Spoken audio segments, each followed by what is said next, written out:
Planeta dos Macacos, O Reinado está chegando aos cinemas e neste vídeo aqui eu vou fazer um resumão da trilogia dos filmes do Caesar, aqueles que começaram a ser lançados lá em 2011 para vocês lembrarem de tudo antes de ver este novo filme. Thinking far off me, you damn dirty ape!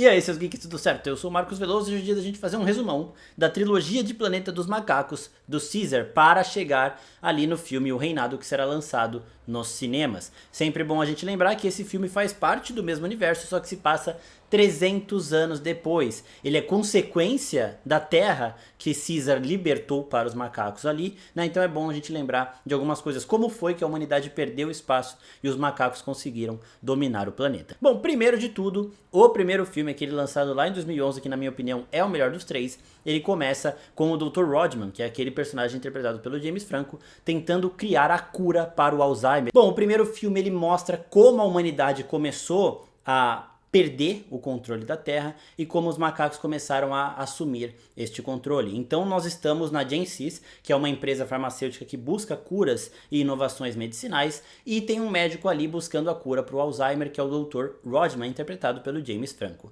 Ele tá com um remédio chamado ALZ-112. Esse remédio ele reconstrói pontos do cérebro que estão ali mortos ou que estão ali meio que morrendo, né? E deixa o cérebro mais saudável, rejuvenescido. Então, este remédio que está sendo testado em macacos se prova como a grande alternativa para a cura do Alzheimer.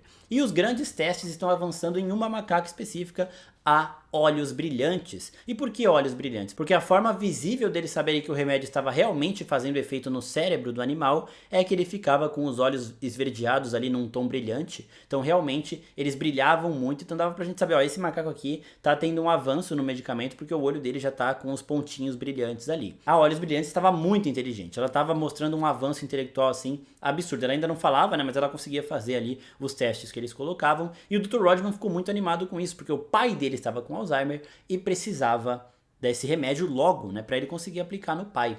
E aí eles já chamam os acionistas e falam, ó, vamos apresentar isso aqui para eles, pra gente conseguir passar esse remédio para os testes em humanos e depois começar a espalhar a cura do Alzheimer. Se você achar a cura do Alzheimer, você vai ganhar muito dinheiro, né? Enquanto o dono da agência estava louco por causa do dinheiro, o Dr. Rodman estava maluco para achar a cura para salvar o pai dele. E nisso, quando eles vão levar a olhos brilhantes para mostrar para os acionistas como ela é mais inteligente, ela sai da gradinha lá que ela vivia num ataque de raiva, batendo em tudo, quebrando a empresa inteira, ela sai fugindo e ela acaba caindo dentro da sala de reuniões. Os acionistas estavam amando tudo que o Dr. Rodman estava falando, os resultados dos experimentos, mas ela cai ali. E aí os policiais chegam atrás e matam ela, né? E aí nesse momento o experimento é cancelado na mesma hora e o dono da empresa vira pro Dr. Rodman e fala, ó, mata os outros macacos desse teste porque a gente não quer que esse efeito colateral de raiva se espalhe, né? E os macacos saem enlouquecidos aí, batendo em tudo, quebrando tudo. E nisso, o Dr. Rodman já muito triste, né? Putz, o meu remédio para cura do Alzheimer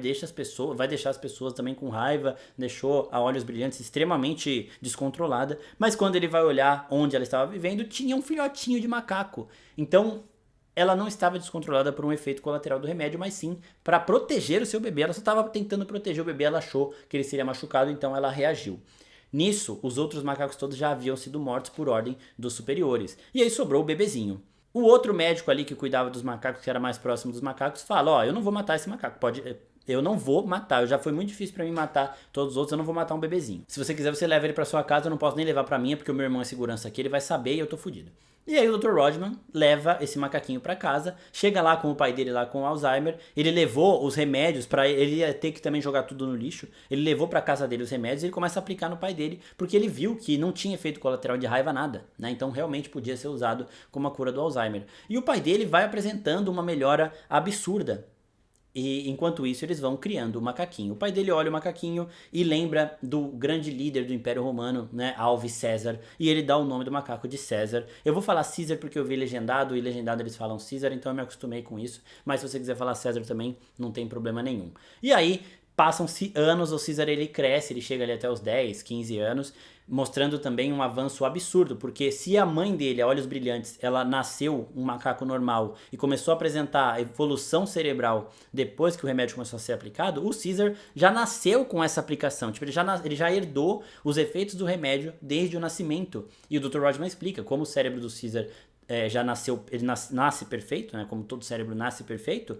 Ele não precisava de cura, então ele foi meio que acelerado, tipo, teve um crescimento, um avanço acelerado, e o Caesar era muito mais inteligente que uma criança da idade dele. Então, tipo, ele tinha a inteligência de uma criança de 5 anos quando ele tinha 2 anos. Né? Ele não conseguia falar, mas ele conseguia fazer diversas outras coisas, entender comando, né? Ele estava até aprendendo ali sinais e tudo mais. Só que aí, o pai do Dr. Rodman, ele começa a ter um regresso mental. Então, o Alzheimer combateu o remédio como se fosse um vírus, né? Criou anticorpos e voltou ainda mais agressivo. E o Dr. Rodman, desesperado com isso, ele vai para o laboratório e começa a criar um vírus mais agressivo para combater esse retorno agressivo do Alzheimer. E aí que chega o ALZ-113, que é o remédio que vai depois acabar com a humanidade. Em paralelo a isso, o Caesar tenta proteger o avô dele, né? Que estava brigando na rua porque o cara tem Alzheimer. Ele saiu, entrou no carro do vizinho ali. O vizinho falou, mano, sai daí, não sei o que. Foi bater no pai do Dr. Rodman. O Caesar interferiu, bateu no cara e foi levado para uma carrocinha de macacos ali, um abrigo, uma prisão.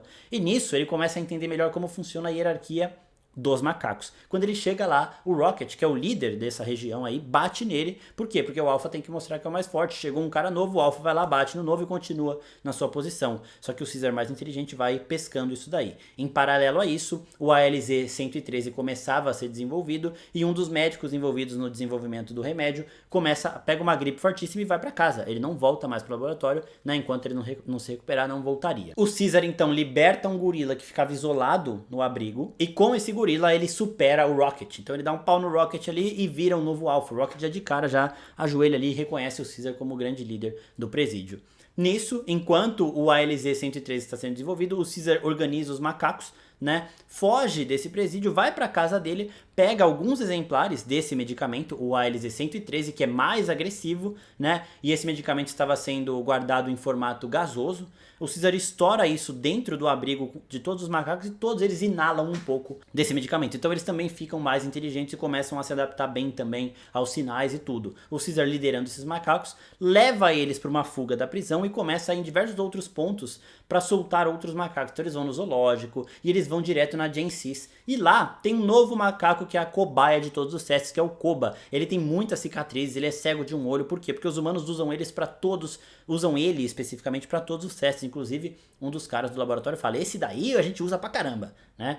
E o Koba lá, quietinho, fazendo as coisas, também tendo um avanço de inteligência com o ALZ-113. Todos eles são soltos. E aí, o que o Caesar quer agora, que ele soltou todos os macacos? Ele quer paz. Quando ele era mais novo, o Dr. Rodman levava ele na Floresta Muir, que é uma reserva florestal ali próxima de onde eles moravam, e o Caesar só queria levar todos os macacos pra lá. Só que os caras da empresa, da Gensis, falam, ó, esses macacos são inteligentes, fizeram mó causa aqui, se eles escaparem a gente tá fudido. Não pode deixar de passar, tem que matar todo mundo. E os policiais fazem uma barreira na ponte, só que o Caesar organiza um plano bem inteligente. Os macacos vão por cima, vão por baixo, conseguem bloquear os tiros derrubando um ônibus e tudo mais. E eles perdem o menor número de macacos possível ali nisso e conseguem escapar. Eles não querem enfrentar os humanos, eles querem escapar e viver em paz lá na floresta. Então o Caesar consegue passar com todos os macacos que ele libertou, eles vão para essa floresta Muir e os humanos ficam. E aí aquele cara que tinha pegado a gripe por conta do ALZ-113 morre. Só que antes dele morrer, ele todo com o nariz sangrando, todo fudido, vai até a casa do Dr. Rodman pra falar pra ele, ó, esse novo experimento mais forte aí, ele deu merda, para com essa porra, não faz mais. Só que o Dr. Rodman não tava lá, e quando ele tava indo embora, ele espirra na cara do vizinho do Dr. Rodman. E o vizinho do Dr. Rodman, que é o cara que tava brigando com o pai dele lá e tudo mais, é piloto de avião. E aí o filme tem uma cena pós-créditos, depois que o Caesar já tá em paz na floresta lá com os outros macacos, a pós-créditos é esse vizinho do Dr. Rodman indo para um voo, né? Ele é um piloto de avião, indo fazer um voo internacional e ele espirra. Então ele também está infectado com esse vírus e está prontinho para passar o vírus que vai acabar com a humanidade. E aí nós chegamos em Planeta dos Macacos, o Confronto, que se passa 10 anos depois de Planeta dos Macacos, a origem. E aqui no começo do filme a gente já tem um parâmetro do que o vírus já causou numa pandemia global que está matando o humano a rodo. O vírus criado pelo Dr. Rodman se mostrou altamente letal para os humanos e iniciou uma brutal pandemia que reduziu drasticamente a população. A taxa de imunidade era de 1 a cada 500 pessoas, então assim, tava morrendo muita gente. E 10 anos se passaram, o Caesar lá na Floresta Muir, já com 2 filhos, um mais velho e um que tinha acabado de nascer, a esposa dele meio doentinha por causa do parto, né? O Maurice ali do lado dele, que é um dos macacos ali que ficou mais próximo dele desde o começo, o Rocket e o Koba também, sendo os generais dele ali também extremamente fiéis, todos vivendo em paz. O Caesar até conversa com o Maurice e fala, será que os humanos eles foram extintos? Porque eu nunca mais vi. E aí o Maurice fala, pô, a gente tá aqui há 10 anos e há 2 anos a gente não vê nenhum humano, então eu acho que sim. Só que aí um belo dia, o Ash, que é filho do Rocket, tá fazendo uma patrulha e ele encontra um humano. E aí tem um grupinho pequeno de humanos ali no meio da floresta. Os macacos do Caesar pegam esses humanos, levam pro Caesar e o Caesar conversa com eles. Eles ficam chocados de ver um macaco que fala, né? Só que o Caesar fala, podem ir embora, tá? É só vocês não voltarem aqui. Não volta aqui, vai embora, fica lá onde vocês estão. Só que nisso o Caesar manda o Koba seguir esses humanos. O Koba vai até eles e vê que tem uma comunidade imensa de humanos ali, volta pro Caesar e fala isso pra ele. E o Caesar, pra mostrar que eles são inteligentes, que eles não querem treta, ele vai até essa comunidade com muitos macacos, ele vai com um puto exército no cavalo, bastante imponente, e fala para essa comunidade humana. Ó, a gente mora lá, vocês moram aqui, vocês não vão pra lá, a gente não vem pra cá, não queremos guerra, fica cada um no seu canto e tudo bem. E esses humanos, liderados pelo Gary Oldman, eles falam de primeiro momento, ok, a gente não vai, a gente estava lá porque a gente precisa da energia que a represa que está no seu território pode nos dar, mas a gente acha outra alternativa. E aí os humanos tinham até essa intenção de buscar outra alternativa. Só que eles veem que não tem outra alternativa, então eles precisam usar a represa que está lá dentro do território do Caesar, né? E essa gripe toda que se originou do ALZ-113, ela foi chamada de gripe símia. Então a humanidade relacionou isso aos macacos. Então os macacos são culpados. Então tinha muito humano que achava que contato com o macaco daria essa gripe pra ele, né? E ele não ia conseguir resistir e morrer. Por mais que os humanos que sobreviveram, eles eram imunes mesmo, né? Então eles faziam parte daquele 1 a cada 500, esses humanos que estavam nessa comunidade. Só que aí o Malcolm, que é o humano principal do filme, ele vai até a região do Caesar e conversa com o Caesar. Fala, ó, a gente precisa da represa. Depois que a gente ligar a represa, a gente vai ter a nossa energia, a gente não volta mais aqui. O Caesar aceita e o Koba vira pro Caesar e fala, ó, isso é a ideia errada, quando eles tiverem energia eles vão estar fortes, eles vão vir aqui e vão matar todo mundo. O Caesar não escuta ele. O Caesar cresceu junto com o humano que cuidava dele, enquanto o Koba cresceu sendo usado de cobaia pelos humanos, então ele tem as piores noções da humanidade, enquanto o Caesar tem boas noções ali, né? Ele sabe também do lado ruim, mas tem boas noções, então eles começam a ter esse embate, mas todos os macacos são extremamente fiéis ao Caesar até aqui. Só que o Koba vai querendo, vai perdendo a paciência e vai... O ódio dele, ele não consegue segurar o ódio que ele tem pelos humanos, e aí ele arma um plano para motivar os macacos a atacarem essa comunidade humana. Então ele, escondido, pega uma arma dos humanos e atira no Caesar. Só o Caesar viu que foi ele. Os humanos não, os outros macacos não viram. E aí o Koba aparece na frente de todo mundo e fala, ó, o humano atirou no Caesar, vamos vingar o Caesar, não sei o que. E o Caesar cai meio aparentemente morto. O Koba vai pra treta, ele perde muito macaco, porque diferente do Caesar que fez um plano no primeiro filme para escapar com os macacos sem perder muito macaco, o Koba foi pra frente, assim, foda-se. Morreu muito, mas eles conseguiram dominar ali a comunidade humana e eles aprisionaram os humanos e começaram a usar os humanos realmente de escravos, né? Enquanto isso, o Koba também prendeu alguns macacos que eram fiéis às ideologias do Caesar. O Ash, por exemplo, que é o filho do Rocket, ele se recusou a matar um humano a sangue frio. Ele fala, ó, a gente tá vingando o Caesar, porque eles mataram o Caesar, mas o Caesar não ia querer isso. E aí o Koba vai lá e mata o Ash, tá ligado? E aí nisso, alguns humanos que conseguiram se esconder na floresta, né, o grupo do Malcolm, que é o principal, eles acham o Caesar caído lá, quase morto, mas ainda vivo. Eles cuidam do Caesar, o Caesar vai até lá, liberta os macacos que são fiéis a ele, entra num combate com o Koba e derrota o Koba, né? E aí a gente vai chegando no final desse segundo filme, só que os humanos, antes de perderem tudo isso, eles contataram uma base militar. E aí nós chegamos no terceiro filme, que é Planeta dos Macacos, A Guerra. A base militar que foi contatada pelos humanos no filme O Confronto agora vem caçar os macacos 2 anos depois. E aqui tem alguns macacos que trabalham com esses humanos, com esses militares que querem matar o Caesar e o grupo dele. E quem são esses macacos? São os macacos que eram fiéis ao Koba e ficaram com medo de voltar pro Caesar achando que eles iam apanhar, que eles iam morrer e tudo mais. A gente sabe que não ia acontecer nada disso, mas eles preferem ficar ali com os humanos, mesmo que os humanos não respeitem eles e chamem eles de jumento, né? Então os macacos que trabalham com os humanos são chamados de jumento. Um desses macacos conta pro coronel, que é o personagem do Woody Harrelson, onde o Caesar e os outros macacos ficam escondidos. O coronel entra lá, mata a mulher e o filho mais velho do Caesar e vai embora. Agora o Caesar tá puto com uma sede de vingança absurda. E aí nisso, o Caesar vira para todos os outros macacos e fala, ó, vocês vão seguir esse caminho, porque vocês vão chegar numa terra prometida, é um deserto, a gente vai conseguir viver lá em paz, construir a nossa comunidade longe dos humanos, mas eu não consigo. Ele matou a minha mulher e meu filho mais velho, eu vou me vingar dele. Tá bom? E aqui é uma coisa muito legal, porque do mesmo jeito que o Caesar ele era idolatrado pelos macacos dele, o personagem do Woody Harrelson era idolatrado também pelo exército dele ali. Então, ambos os lados morreriam pelo seu líder, né? Eles inspiravam essa confiança. E aí, em paralelo a tudo isso, os humanos que resistiram ao ALZ-113, eles estão agora mostrando um retrocesso psicológico. Então, eles estão perdendo a habilidade de fala. Quando o nariz começa a sangrar, o humano começa a perder a habilidade de falar, começa a parar de raciocinar e vai ficando, né, sem a consciência inteligente ali, né? Enquanto os macacos progridem, vão ficando mais inteligentes, os humanos vão regredindo, vão ficando menos inteligentes, perdem até a habilidade de falar, ficam tipo, sem, sabe, sem saber o que está acontecendo ali, né? Vira realmente um animal seguindo instintivamente as situações sem conseguir raciocinar. E aí o personagem do Woody Harrelson, ele acha que ele é a última base humana ali, né?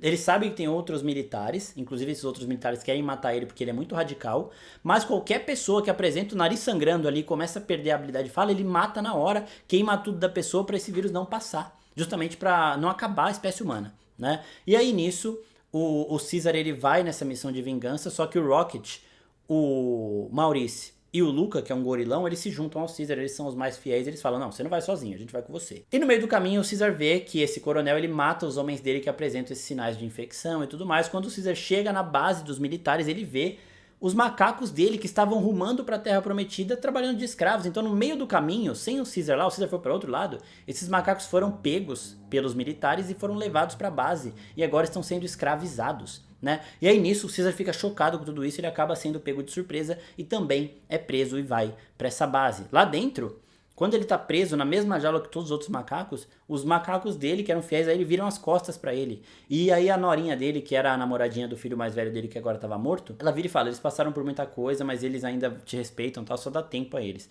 E aí o Caesar vai assumindo muita responsabilidade desse cárcere, né? Então o coronel bota a arma na cabeça dele e ele fala, ou você dá comida pra eles, ou eles não vão trabalhar. E aí o coronel fala, se eles não trabalharem eu vou te matar, eu não vou dar comida. Aí o Caesar bota a cara aqui, então me mata, não sei o que. E aí os macacos começam a trabalhar pelo Caesar. E aí nesse momento ele recupera a confiança dos macacos e tudo mais.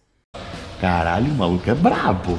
E aí o Caesar organiza o plano de fuga dos seus macacos, né? Eles conseguem escapar dali, né? E aí quando o Caesar tá pra ir embora, ele vira, o Maurício fala, vambora, vamos fugir. Ele, não, eu vou voltar porque eu não consigo. Eu sou igual o Koba, eu quero matar esse cara matou meu filho e minha mulher, não sei o quê. E aí quando o Caesar vai matar o coronel, ele chega lá, né, o coronel tá, tipo, na cama, ele olha pro coronel, o coronel não consegue falar. E o coronel tinha sido infectado. E uma coisa legal é que ele e o coronel tiveram uma conversa antes. E o coronel fala, ó, o meu filho foi o primeiro dos meus homens a apresentar esses sinais, né? E eu matei ele, porque eu preciso salvar a raça humana. Mas eu não consegui matar ele de cara. Eu fiquei horas olhando pra minha arma, olhando pra ele ali sem ele conseguir falar. Eu sentia o olhar dele meio confiando em mim, né? E eu matei ele. Então essa é a determinação que eu tenho. Eu tenho uma visão objetiva. Você pegou a gripe aqui, você não consegue mais falar, você tá regredindo, a humanidade regredindo, eu vou te matar, porque senão todos os humanos vão ficar iguais a você, né? E aí nesse momento, tipo, ele fala, eu tenho que queimar também todos os pertences da pessoa, porque pode passar.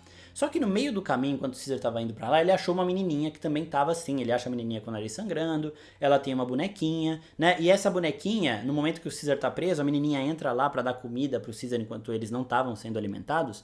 Ela deixa a bonequinha com o Caesar. E aí o coronel, ele vai até lá pra libertar o Caesar pra conversar com o Caesar, ele vê a bonequinha e pega a bonequinha, ele não sabe que veio de uma pessoa infectada. E aí por conta disso ele se infectou depois. E aí o Caesar chega e tem o retorno, né? Então teve um momento que o coronel botou a arma na cabeça do Caesar e agora o Caesar coloca a arma na cabeça do coronel. Só que o coronel quer que ele mate, né? O coronel quer morrer porque agora ele virou esse humano que não é inteligente, que não consegue falar.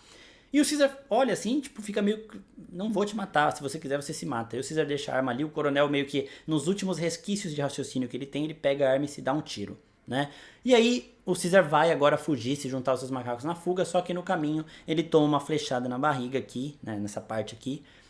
Sente muito, quebra a flecha que ele tomou e vai, né? Aí ele e todos os outros macacos conseguem chegar nessa terra prometida. O Caesar vai com a mão aqui, doendo muito. E aí quando ele senta, ele vê todos os seus macacos em um ambiente pacífico, tranquilo, sossegado. Ele descansa, ele mostra pro Maurício o ferimento e ele já sabe ali que ele vai morrer. Não é só que ele vai morrer, como o Thanos diz, né, em um universo agradecido. Ele vai morrer satisfeito, vendo que ele conseguiu cumprir o objetivo dele e conseguiu deixar os macacos dele em segurança, inclusive o filho, o bebezinho dele, que agora estava em um lugar seguro para poder crescer em paz. Maurice. You are all home now. Ele se olha pra ele e fala assim: seu filho vai saber quem foi você e o que você fez por nós. O Caesar morre e acaba a trilogia de Planeta dos Macacos. E agora vai começar Planeta dos Macacos, o Reinado, que se passa 300 anos depois desses 3 filmes, mas no mesmo universo, mostrando como que os macacos carregaram os ensinamentos do Caesar e como eles se desenvolveram. E agora, provavelmente 99,999% dos humanos que sobraram são esses humanos que não conseguem falar, raciocinar e viraram animais selvagens. Este filme estreia no dia 9 de maio nos cinemas e nós também faremos mais vídeos sobre esse universo de Planeta dos Macacos. Então, se vocês gostaram do resumo, se inscreve aqui no canal, curte e manda para seus amigos entenderem tudo sobre essa franquia maravilhosa. É isso, pessoal. Muito obrigado. Até a próxima. Tchau, tchau.